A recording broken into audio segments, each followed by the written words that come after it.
March 7th, Deuteronomy 21 and 22. Deuteronomy 21. If someone is found slain, lying in a field in the land the Lord your God is giving you to possess, and it is not known who the killer was, your elders and judges shall go out and measure the distance from the body to the neighboring towns. Then the elders of the town nearest the body shall take a heifer that has never been worked and has never worn a yoke, and lead it down to a valley that has not been plowed or planted, and where there is a flowing stream. There in the valley they are to break the heifer's neck. The Levitical priests shall step forward, for the Lord your God has chosen them to minister and to pronounce blessings in the name of the Lord and decide all cases of dispute and assault. Then the elders of the town nearest the body shall wash their hands over the heifer whose neck was broken in the valley, and they shall declare, Our hands did not shed this blood, nor did our eyes see it done. Accept this as atonement for your people Israel, whom you have redeemed, Lord, and do not hold your people guilty of the blood of an innocent person. Then the bloodshed will be atoned for, and you will have purged from yourselves the guilt of shedding innocent blood, since you have done what is right in the eyes of the Lord. When you go to war against your enemies, and the Lord your God delivers them into your hands, and you take captives, if you notice among the captives a beautiful woman and are attracted to her, you may take her as your wife.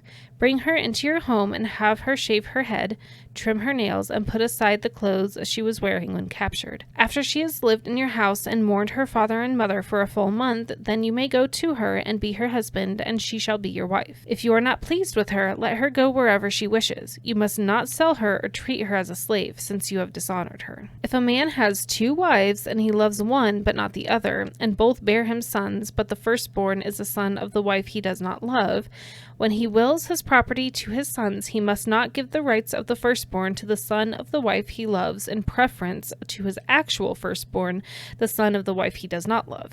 He must acknowledge the son of his unloved wife as the firstborn by giving him a double share of all he has. The son is the first sign of his father's strength. The right of the firstborn belongs to him. If someone has a stubborn and rebellious son who does not obey his father and mother and will not listen to them when they discipline him, his father and mother shall take hold of him and bring him to the elders at the gate of his town. They shall say to the elders, This son of ours is stubborn and rebellious. He will not obey us. He is a glutton and a drunkard. Then all the men of his town are to stone him to death. You must purge the evil from among you. All Israel will hear of it and be afraid. If someone guilty of a capital offense is put to death and their body is exposed on a pole, you must not leave the body hanging on the pole overnight. Be sure to bury it that same day, because anyone who is hung on a pole is under God's curse. You must not desecrate the land the Lord your God is giving you as an inheritance. Deuteronomy 22. If you see your fellow Israelites' ox or sheep straying, do not ignore it, but be sure to take it back to its owner. If they do not live near you, or if you do not know who owns it, take it home with you and keep it until they come looking for it. Then give it back. Do the same if you find their donkey or cloak or anything else they have lost. Do not ignore it. If you see your fellow Israelites' donkey or ox fallen on the road, do not ignore it. Help the owner get to its feet. A woman must not wear men's clothing, nor a man wear woman's clothing, for the Lord your God detests anyone who does this. If you come across a bird's nest beside the road, either in a tree or on the ground, and the mother is sitting on the young or on the eggs, do not take the mother with the young. You may take the young, but be sure to let the mother go, so that it may go well with you and you may have a long life. When you build a new house, make a parapet around your roof so that you may not bring the guilt of bloodshed on your house if someone falls from the roof. Do not plant 2 kinds of seed in your vineyard.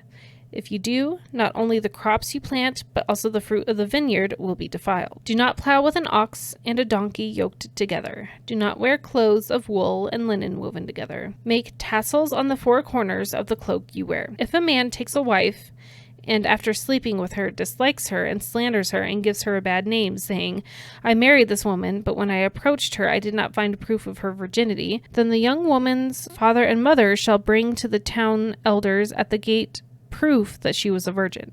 If her father will say to the elders, I gave my daughter in marriage to this man, but he dislikes her, now he has slandered her and said, I did not find your daughter to be a virgin, but here is the proof of my daughter's virginity, then her parents shall display the cloth before the elders of the town, and the elders shall take the man and punish him. They shall fine him 100 shekels of silver and give to the young woman's father because this man has given an Israelite virgin a bad name. She shall continue to be his wife. He must not divorce her as long as she lives. If, however, the charge is true and no proof of the young woman's virginity can be found, she shall be brought to the door of her father's house, and there the men of her town shall stone her to death. She has done an outrageous thing in Israel by being promiscuous while still in her father's house. You must purge the evil from among you. If a man is found sleeping with another man's wife, both the man who slept with her and the woman must die. You must purge the evil from Israel.